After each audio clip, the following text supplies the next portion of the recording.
Hello, you wonderful people, and welcome to another episode of Super-Fanta-Fi. This being a show where we talk about TV shows of the supernatural, fantasy, and or science fictional genre. For today's episode, I'm going to talk about the series premiere of The Peripheral, a great series premiere. A lot of really interesting things went down in this episode, so let's break it down.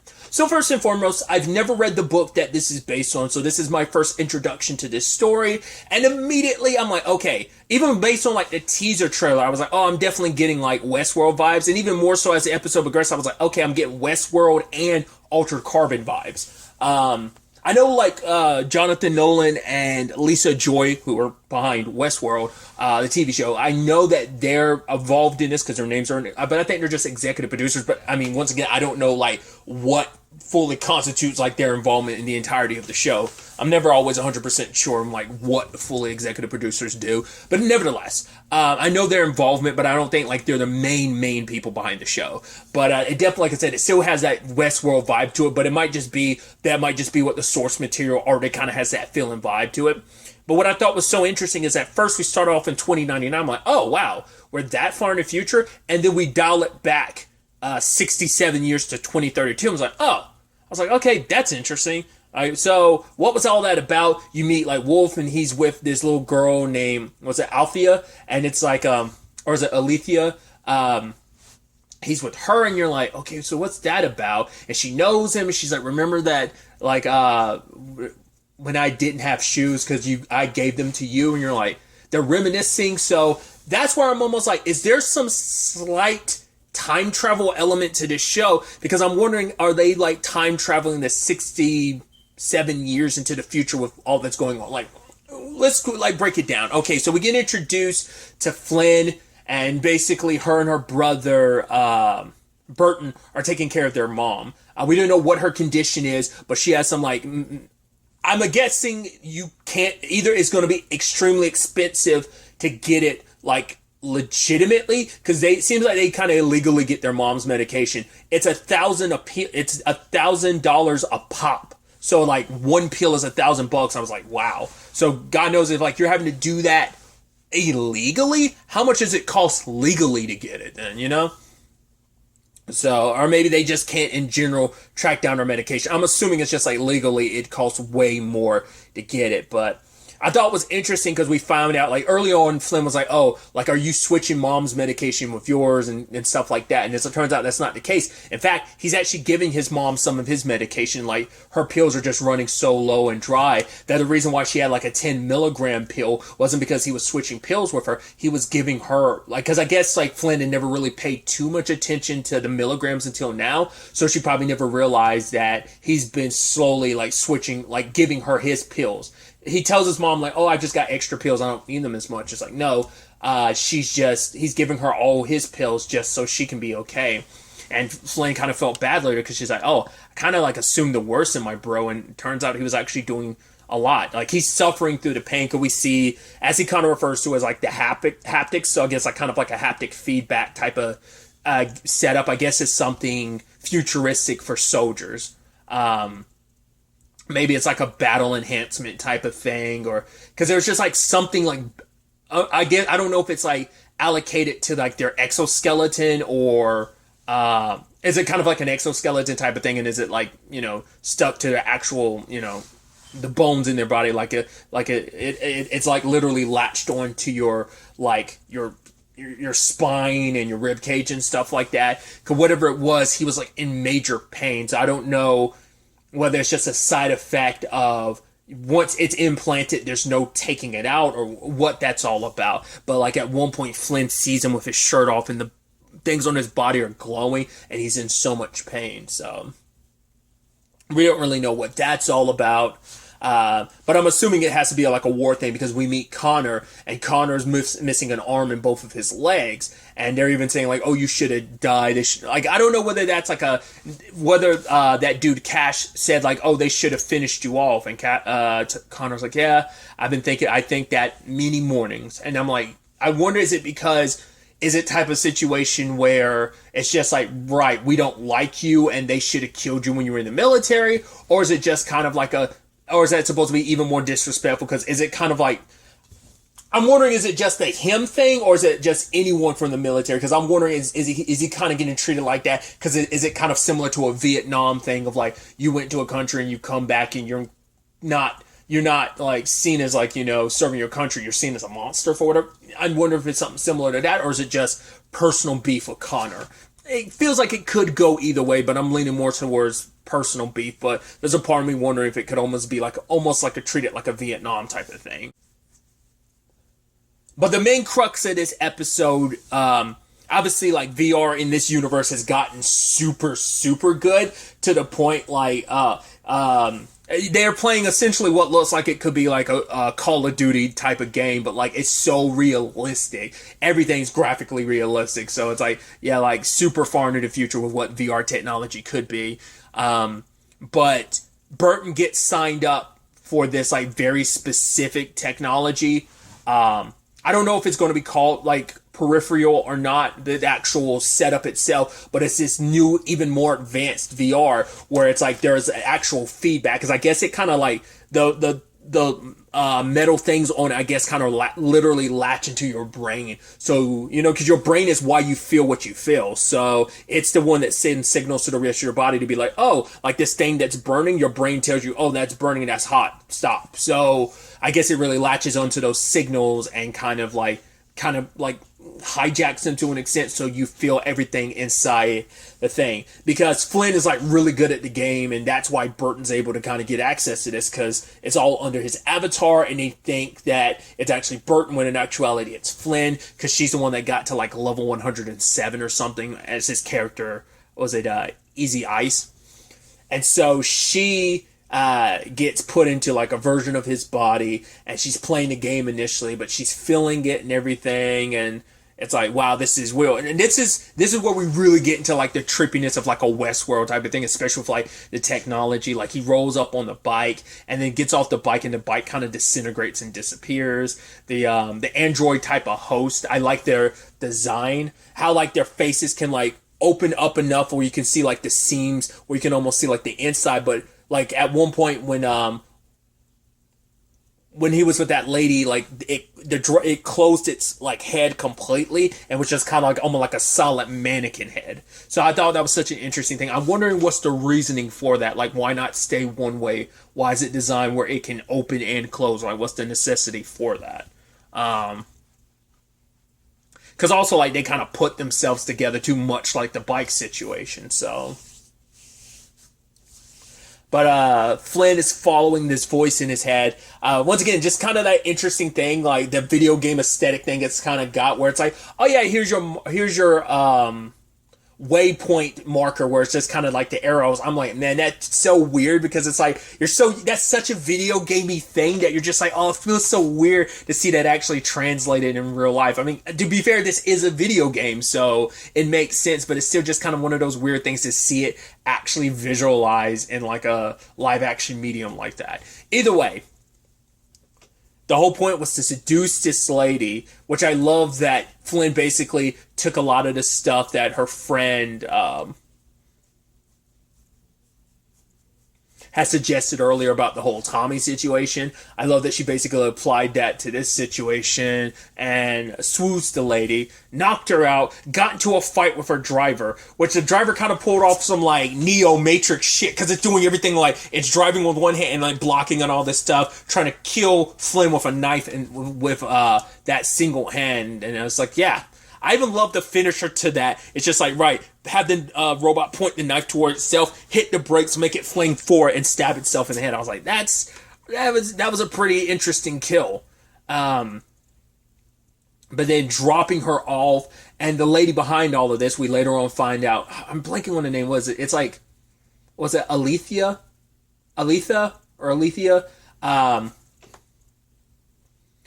She was kind of surprised. It's like, oh, you're a plot, or blot, or something like that, where she's basically saying, like, I know you're a living being, but it's still kind of weird to see this, where I'm like, so I guess that plays into what we find out later on, jumping ahead a little bit, that this is a full-blown Westworld thing, where it's like, so they're able to jack your subconscious into a essentially a cybernetic body. It's like, so very much, it's almost like, oh, implanting your brain inside of a host, which is something that has come up in Westworld. It has not been successful, but it's not like fully downloading your consciousness. It's like they're making a copy that's simultaneously casting from you with the gear on your head to your brain being like live streamed into this cybernetic body or whatever. So maybe that's what she was saying, like, oh wow, like I know you're actually a living person, but it's still weird because she knows exactly what is beneath Burton's body. So maybe that's what she was kind of implying about earlier. And sadly, when Flynn gets back in there later, it's like, oh cool, your eye's getting taken out. And it's like, oh, I know you want to say in session, but you can't. I've kind of locked that in. So, but it seemed like it was all part of a test because it's like, right, I need you to let this happen. The lady you brought to us, yeah, I took her eye out because we needed to get past some biometric, some doors that need like her retina scan. And it's like, right, and like Flynn's heart was pounding crazily, and it's like, I need you to calm down. So I guess it's almost that thing of the video game is like how good you are in VR, like how well you're adjusted to it makes it something that you're someone that Alethea could use. I guess it's like, okay, like you've been able to get this far. This is a secret backdoor like opportunity to see if someone's can be of use to her in the long run. So almost like if you've seen the show Futureman, almost like oh yeah, this video game is actually kind of testing for the savior who's going to save the future so we can come back in time and find him. Like it's kind of something similar to that. Then there was a whole situation where Alethea, if I'm saying her name right, and I'm probably not, the lady ended up pushing Flynn's head close to like almost some like pyramid thing that was like upside down, and it's like, oh, you need to like master it or whatever. I'm like, did she get like access codes to something? Like, what is that? I'm wondering, is it kind of something that's kind of written on the real Flynn? So like, well, because maybe it's not, or is it allocated just to that avatar? I'm curious. Or is it something that's kind of written into her biometrics now? Like, is it kind of been scanned into her brain that whatever it is, like she absorbed as Burton? Because it's like, oh, it needs your real eye, not the eye we gave you. So maybe it all got implanted on Flynn in the real world, so that even if she makes a new avatar or whatever, it still translates over. Maybe it's almost like downloading the Matrix type of situation. So that's what I'm... that, once again, just pure speculation on my part at this point in time, but that guy rolling up, and what was that sonic thing he used? That's pretty brutal, especially when he went for her liver. I was like, oh, that's gnarly. And it's like, yeah, if it goes to the brain, it's over, but obviously... once again, revealing like the cybernetic, the machine underneath the skin, which later on Flynn's like, that doesn't make any sense. Like, you want it to feel as realistic as possible, so why break the immersion by making it so that there's a machine underneath? Why not just make it human all the way through? So for her, it's like, that doesn't make any sense. There's something off here. So... the whole experience, and considering the fact that you can feel all of it, it feels that real, of course it's going to disturb you that, like, hey, this guy, like, used a sonic thing and, like, basically killed you. So it's like, cool, not getting in that thing again, especially because there's such, like, nausea to it after the fact. Like, she literally vomited. I mean, I guess it's like, you did legitimately die there, so I guess, like, there was kind of, like, almost like this shock to your own literal system that was kind of overwhelming to your body. Because the only reason why they're doing this at first was just because, hey, we're getting paid to test this whole thing out, but also Flynn, like, really, really, really liked it, so it was kind of like a win-win. We get paid, and we can take care of Mom, and get her medication, but also, like, I'm severely enjoying this, so...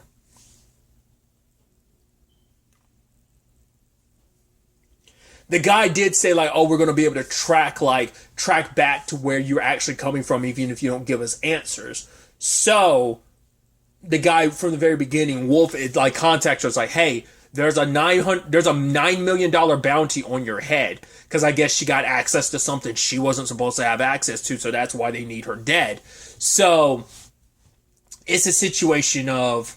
she doesn't believe it, but once again, that guy who looks exactly the same, we saw him in 2099, and he was talking to a little girl who has the same name as the woman that Flynn ran into. So I'm like, is that basically, did she do what Flynn's doing, what Flynn's in a body copy of Burton's? So that's what I'm saying. Like, is this like we're traveling to the future? So maybe she like chose like a host body to house her consciousness, and it was a little girl. Like, basically they're mechanical dolls that you implant your brain into. So they're just thinking this is a video game, but what if in actuality it's like years, like in the year 2099, in the well into futures, where you're actually, because I think I remember this line from the trailer where Wolf was saying like, right, this isn't a game, it's what's to come. So it's like, right, the future hasn't happened yet, and that's what this is all about. It's about fighting for the future, because that was the whole thing in the beginning. It's like, right, I thought you more so than anyone said that this world was beyond safe. It's like, not our world. So I guess it's almost like trying to change time, maybe. So that's why I'm also wondering, like, but then, like, who are the people that show up later on? Like, is that a team that someone from the future hired someone in the past? It's like, I don't know how that whole thing works. Like I said, it feels like it could be like a timey-wiminess, but maybe there's something else to it. Maybe it isn't. I mean, yeah, they went through the trouble of telling you it was 2099, so that's why I was like, it can't be a thing of like, this is like some Matrix reality. It's like, I mean, I brought up the Matrix earlier, but I should have kept that, because that's probably like a more apt description. It's almost like going from outside the Matrix to being in the Matrix. But the Matrix is like 67 years apart. You're in the real world, but hijacking yourself into the Matrix sends you into an android machine body 67 years into the future.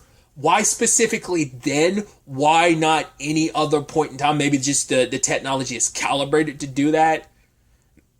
But then how do you get the technology back then to allow you to do that if that's all in the future? It's the first episode. It's a literal pilot. A lot of this is not going to make any sense. Most of it is going to be so out of context. But my brain is spinning trying to figure out, like, how does that work? Yes, the show will give us answers, but I like trying to figure stuff out ahead of time. I want to understand things ahead of time and be like, okay, so could this be what it is? And I know it can't be that. You know, it's what I like to do in these reviews. So somebody might be screaming like, you idiot, just wait, they'll give you the answer. And the next episode might give you the answer. It's like, yeah, but that's also the fun of why I like doing these. I like to theorize and be curious to try and figure out things ahead of time. Basically, just curious to like, did I get it right? Was I similar? Like, was I at least somewhere in the ballpark? That's kind of just the fun of this.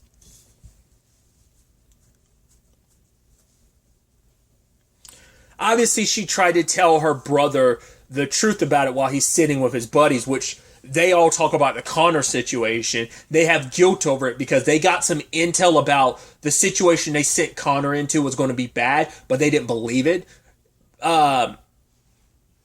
Burton does say that they had extenuating circumstances on why they didn't believe it, but because they didn't, Connor lost his arm and his legs, and it's like, yeah, that's on us, and none of them have told Connor that's why he's in the situation he's in. And it's like, right, one day Connor's going to be so drunk out of that bar and he's not going to make it home, and that's going to be on us.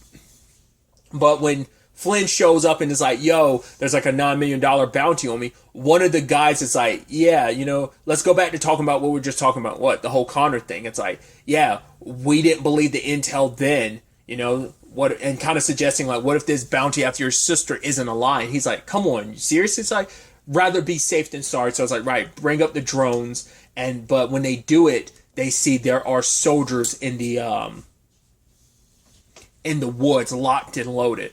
I mean, obviously they've got some advanced technology, and we don't know if it's technology that's advanced for this time, or is it just technology that's appropriate for this time. Because the fact is, they have cars that can go full. I don't know if that even be considered full invisibility, or whether it's just more like camouflage, because there is a difference. That poor cop, I guess they wanted to stage it to make it look like, it was a hit and run, because like if they shot him, it would have been too much of attention. But if you just make it look like a hit and run, that's what they're going to be looking for. They're going to be looking for cars. Now, when your cars can go invisible and or camouflage, you don't have to worry about them tracking you down, but at least buys you some time. They don't look at it, it's like, they're not on higher alert, because they don't think like, like guns are involved. So, but like I said, there's also that element of Wolf was able to contact, initially, he was able to contact Flynn through like, because she works at like a 3D printer store, and he was able to activate like all the machinery even when she turned it all off. And having the, I mean, he even said like, right, getting access to your information wasn't that hard, like tracking you down. So the question then becomes, what's going on that front? Like I said, it feels like we are doing some timey-wimey stuff, but I'm just curious like how that necessarily works. What's this all about? The lady that ran, like, obviously she's at the centerfold of all this, trying to do something. Because they were saying, like, right, she was for grains and legumes or something like that. So I guess she has, like, a very maybe basic job. Maybe it's a thing of, like, right, everyone has their place and job in society type of thing. So everyone's data's on full access for anyone to be like, oh, like, everyone's got their station in life. And maybe, like, there's kind of, like, a hierarchy where, like, the rich are super rich and everyone else is kind of, you've got, like, your role that's kind of cast for you type of thing. Or maybe it's just supposed to be, like, she has a very nondescript job that's not that special, and maybe it's supposed to just represent she's someone that's super low key. Like I said, it's simply the first episode, so obviously not a lot of this is going to make sense, but it is very, very intriguing, and so I am curious to see where all of this ends up taking us going forward into the next episode, figuring out what this is all about, what's happening. We'll just have to wait and see where the next episode takes us. There is already a second episode out, so if you are hearing this, most likely my review for the second episode is already out too, so. But really, that's all I'm going to talk about. Till the next time we meet, be happy, be safe, live life to the fullest, and enjoy it. Good day, and goodbye.